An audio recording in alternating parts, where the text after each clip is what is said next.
Rowdy ಶೀಟರ್ನ ಕೊಲೆ ಆಗುತ್ತೆ. Rowdy ಶೀಟರ್ನ ಕೊಲೆ ನಿನ್ನೆ ಸಂಜೆ ಸುಮಾರು 8:30ರಿಂದ 9 ಗಂಟೆ ಸುಮಾರಿಗೆ. ಈ ಕೊಲೆ ಪ್ರಕರಣಕ್ಕೆ ಸಂಬಂಧಪಟ್ಟಂತೆ ಬಿಜೆಪಿಯ ಶಾಸಕರೊಬ್ಬರ ಮೇಲೆ ಎಫ್ಐಆರ್ ದಾಖಲಾಗಿದೆ. ಭೈರತಿ ಬಸವರಾಜ್ ಅವರ ಮೇಲೆ ಎಫ್ಐಆರ್ ದಾಖಲಾಗಿದೆ. A5 ಆಗಿ ಅವರ ವಿರುದ್ಧ ಪ್ರಕರಣ ದಾಖಲಾಗಿದೆ. ಬಿಕ್ಲು ಶಿವ ಅಲಿಯಾಸ್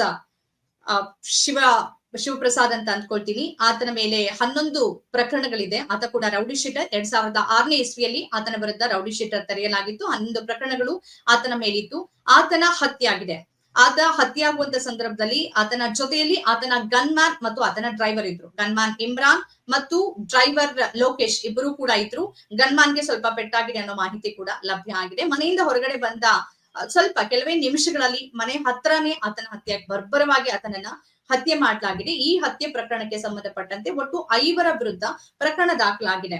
ಈ ಹತ್ಯೆಯಾಗಿರುವಂತಹ ಬಿಕ್ಲು ಶಿವ ತಾಯಿ ವಿಜಯಲಕ್ಷ್ಮಿ ಅವರು ನೀಡಿದಂತ ದೂರಿನ ಆಧಾರದಲ್ಲಿ ಈ ಪ್ರಕರಣವನ್ನ ಎಫ್ಐಆರ್ ಅನ್ನ ದಾಖಲು ಮಾಡಲಾಗಿದೆ.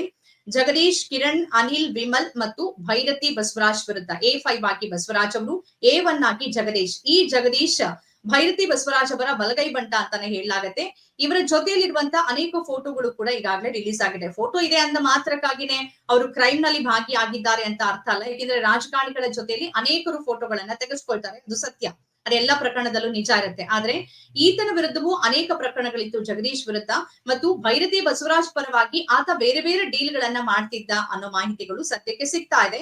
ಇದರ ಆಧಾರದಲ್ಲಿನೇ ಮತ್ತು ದೂರುದಾರರು ನೀಡಿರುವಂತಹ ದೂರಿನ ಆಧಾರದಲ್ಲಿ ಪ್ರಕರಣವನ್ನ ದಾಖಲು ಮಾಡಿಕೊಂಡಾಗಿದೆ.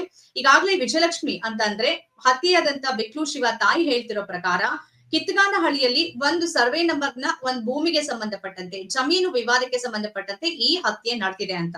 ಕಳೆದ 4 ತಿಂಗಳ ಹಿಂದೆ ಭಾರತೀ ನಗರ ಪೊಲೀಸ್ ಠಾಣೆಗೆ ಈ ಹತ್ಯೆ ಆಗಿರುವ ಬಿಕ್ಲು ಶಿವ ಒಂದು ಪೊಲೀಸ್ ಕಂಪ್ಲೇಂಟ್ ಅನ್ನ ದಾಖಲು ಮಾಡ್ತಾನೆ.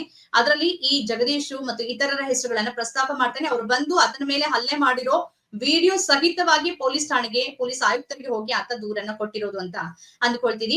ಈ ದೂರ್ ಅಂದ್ರೆ ಆತನ ಹೆಸರಿನಲ್ಲಿ ಒಂದು GPA ಇರುವಂತ ಭೂಮಿ ಇರತ್ತೆ. ಆ GPA ನ ರದ್ದು ಮಾಡಿ ನನಗ್ ಹಸ್ತಾಂತರ ಮಾಡುವಂತ ಭೈರತಿ ಬಸವರಾಜ್ ಕೇಳಿದ್ರು ಅನ್ನೋದು ಆರೋಪ ಆಗಿರತ್ತೆ. ಹಾಗಾಗಿ ಈ ಜಮೀನು ವಿವಾದ ಮತ್ತು ಈ ಹತ್ಯೆಗೆ ನೇರವಾದ ಸಂಬಂಧ ಇದೆ ಅಂತ ದೂರುದಾರ ಹೇಳ್ತಾ ಇದ್ದಾರೆ.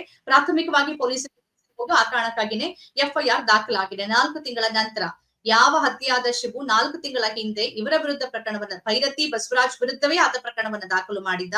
ಆತನ ಹತ್ಯೆ ಆಗಿದೆ. ಆದ್ರೆ ಈಗ ಭೈರತಿ ಬಸವರಾಜ್ ಅವರು ಹೇಳ್ತಿದ್ದಾರೆ, ಯಾರು ಆತ, ಬಿಕ್ಲು ಶಿವ ಅಂದ್ರೆ ಯಾರ ಆತ ಅಂತ ಗೊತ್ತೇ ಇಲ್ದಿರೋ ವ್ಯಕ್ತಿ ಹೋಗಿ 4 ತಿಂಗಳ ಹಿಂದೆ ಅವ್ರ ವಿರುದ್ಧ ದೂರು ಕೊಟ್ಟಿದ್ದ. ಇದನ್ನು ಯಾರಾದ್ರೂ ನಂಬೇಕು? ಗೊತ್ತೇ ಇಲ್ಲ. ಯಾರೋ ಅವ್ರ ಪ್ರಕರಣದಲ್ಲಿ ಭಾಗಿಯಾಗಿದ್ದಾರೋ ಇಲ್ವೋ ಅದೆಲ್ಲವೂ ತನಿಖೆ ಆಗ್ಬೇಕು. ಈಗಷ್ಟೇ ಎಫ್ಐಆರ್ ದಾಖಲಾಗಿದೆ, ಇನ್ನು ತನಿಖೆ ಆಗುತ್ತೆ. ಆದ್ರೆ ಆತ ಗೊತ್ತೇ ಇಲ್ಲ ಅಂತ ಅವರು ಹೇಳ್ತಾ ಇದ್ದಾರೆ. ಇನ್ನು ಈ ನಡುವೆ ರಾಜಕೀಯ ಆರೋಪ ಪ್ರತ್ಯಾರೋಪಕ್ಕೂ ಕೂಡ ಪ್ರಕರಣ ದಾಖಲಾಗಿದೆ. ರಾಜಕೀಯ ದುರುದ್ದೇಶದಿಂದ ನನ್ನ ವಿರುದ್ಧ ಪ್ರಕರಣ ದಾಖಲಾಗಿದೆ. ಯಾರೋ ಹೇಳಿದ್ರು, ಯಾರೋ ಕಂಪ್ಲೇಂಟ್ ಕೊಟ್ರು ಅಂದ ತಕ್ಷಣ ನನ್ನ ವಿರುದ್ಧ ಪ್ರಕರಣ ದಾಖಲು ಮಾಡ್ತೀರಾ ಅಂತ. ಪೊಲೀಸ್ ಏನಷ್ಟು ದಡ್ರಿರೋದಿಲ್ಲ. ಮತ್ತೆ ಇವರ ವಿರುದ್ಧವೇ 4 ತಿಂಗಳ ಹಿಂದೆ ಆ ವ್ಯಕ್ತಿನೇ, ಸತ್ತೋದಂತ ವ್ಯಕ್ತಿನೇ ಪ್ರಕರಣವನ್ನ ದಾಖಲು ಮಾಡಿರ್ತಾನೆ. ಈ ಕುರಿತಂತೆ ವಿಜೇಂದ್ರ ಅವರು ಹೇಳ್ತಿದ್ದಾರೆ, ರಾಜಕೀಯ ದ್ವೇಷದ, ರಾಜಕೀಯ ಹಿತಾಸಕ್ತಿ, ದುರುದ್ದೇಶದ ಕಾರಣಕ್ಕಾಗಿ ಭೈರತಿ ಬಸವರಾಜ್ ಅವರನ್ನ ಟಾರ್ಗೆಟ್ ಮಾಡಲಾಗ್ತಿದೆ ಅಂತ. ಈ ವಿರುದ್ಧವಾಗಿ ಅಂದ್ರೆ ತಮ್ಮ ವಿರುದ್ಧ ದಾಖಲಾಗಿರುವ ಪ್ರಕರಣದ ವಿರುದ್ಧ ಕೋರ್ಟಿಗೆ ಹೋಗಿ ನಾನು ನ್ಯಾಯ ಪಡ್ಕೊಳ್ತೀನಿ ಅಂತ ಭೈರತಿ ಬಸವರಾಜ್ ಅವರು ಹೇಳ್ತಾ ಇದ್ದಾರೆ. ಹತ್ಯೆ ಆಗಿರೋನು ಒಬ್ಬ ರೌಡಿ ಶೀಟರ್. 11 ಪ್ರಕರಣ ಇತ್ತು. 2006ರಲ್ಲಿ ಆತನ ವಿರುದ್ಧ ರೌಡಿ ಶೀಟರ್ ತೆರೆಯಲಾಗಿತ್ತು. ಈಗ ಹತ್ಯೆ ಮಾಡಿರುವಂತ A1 ಆರೋಪಿ ಜಗದೀಶ್ ವಿರುದ್ಧವೂ ಕೂಡ ಅನೇಕ ಪ್ರಕರಣಗಳು ದಾಖಲಾಗಿತ್ತು. ಪ್ರತಿ ಬಾರಿ ಈ ತರದ ಕ್ರೈಮ್ ಗಳನ್ನ ಮಾಡಿ ತಲೆ ಮರೆಸ್ಕೊಂಡು ಓಡೋಗ್ತಿದ್ದ. ಈ ತರ ಕ್ರೈಮ್ ಮಾಡೋಕ್ಕಿಂತ ಮುಂಚೆ ಆತ ಮನೆಯನ್ನ ಖಾಲಿ ಮಾಡಿರ್ತಿದ್ದ. ಆದ್ರೆ ಈ ಸರಿ ಪೊಲೀಸರಿಗೆ ಸಿಕ್ಕಾಕೊಂಡಿದ್ದಾನೆ. ಏನಾಗುತ್ತೆ ಅನ್ನೋದು ಗೊತ್ತಿಲ್ಲ. ರಾಜಕೀಯ ಆರೋಪ ಪ್ರತ್ಯಾರೋಪದ ಹೊರತಾಗಿ ಯಾರು ತಪ್ಪಿತಸ್ಥರಿದ್ದಾರೆ ಅವರ ವಿರುದ್ಧ ಕ್ರಮ ಆಗ್ಬೇಕಾಗತ್ತೆ.